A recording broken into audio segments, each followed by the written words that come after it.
Hey, what's up, guys? I'm bringing you a brand new video again today. Again with our 50 to $10,000 challenge.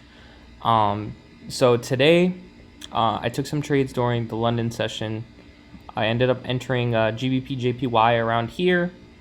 Oh no, this is GBP USD. I ended up taking a GU buy around here. It went into profit. I didn't end up pulling out. I did expect the price to continue coming higher.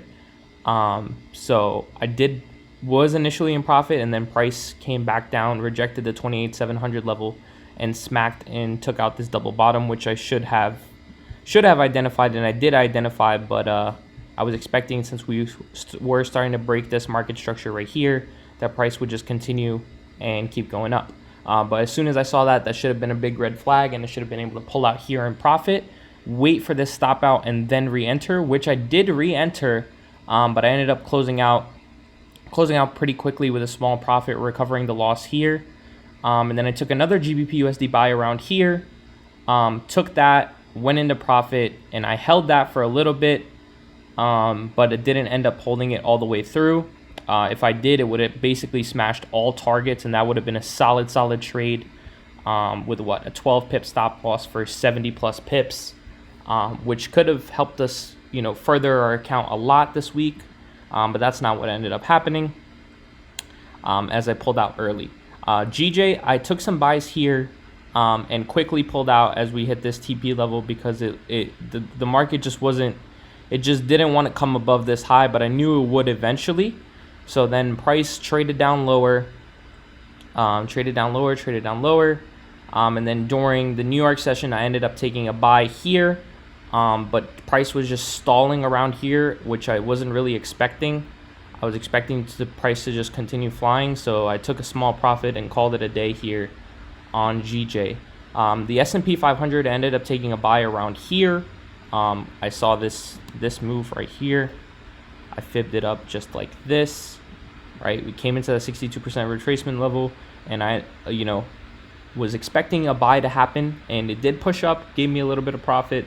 But then I didn't pull out, and it ended up going down, hitting my stop loss, which was the last stop hunt before the actual move happened.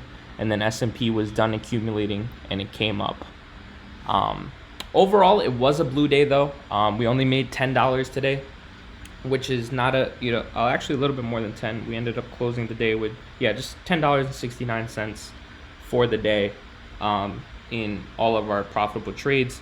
GJ and GU definitely could have been great runners for the week, and honestly would have been trades that really could have helped me probably finish out the week, with definitely like over $100 to $200 profit could have been made on basically each of those pair, on GU and GJ, with how they were moving. It was just a matter of staying a little bit more patient.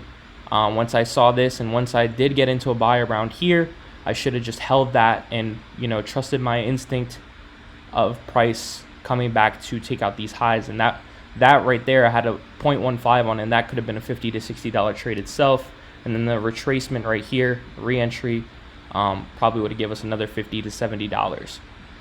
So it's just stupid mistakes in terms of patience. And then obviously I have to watch out more for these red flags and take them into account more, especially when I called it right here, and then the market did the same thing just 2 days later, basically.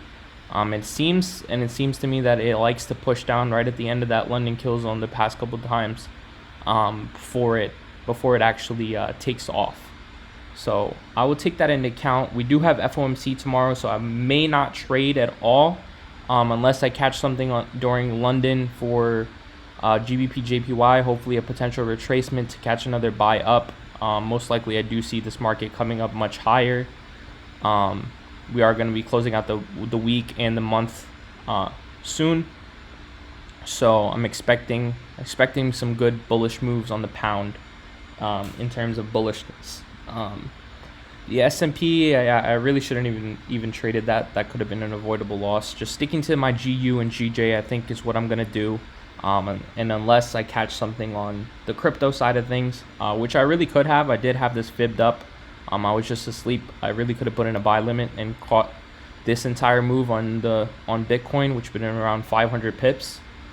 with a 300 or so pip stop loss, which wouldn't have been too bad.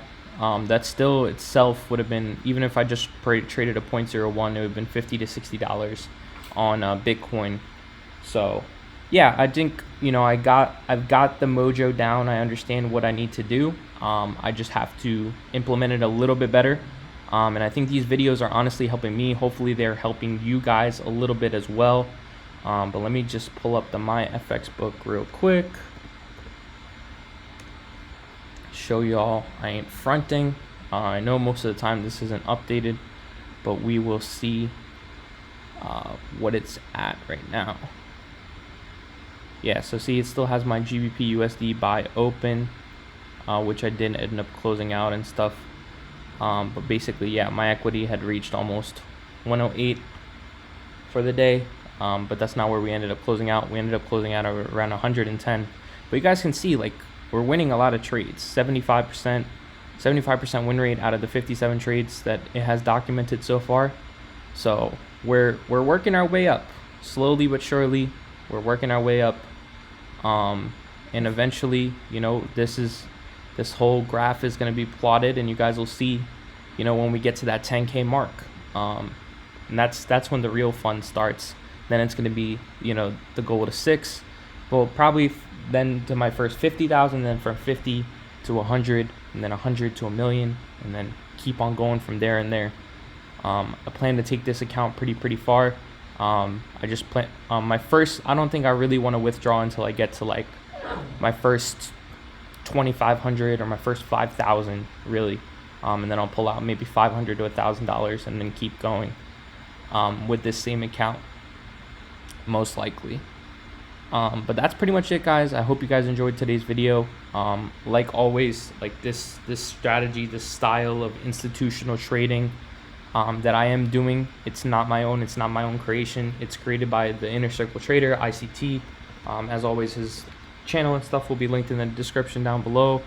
But I would highly recommend that you guys study his stuff right here, the Inner Circle Trader. I myself am going to try and go through all of these videos again, and really study them, really take notes on every single thing, because there's just so much knowledge in just the free knowledge, and hopefully one day again be a part of his mentorship and really learn more to what it is that, you know, how the banks trade in this institutional style of trading.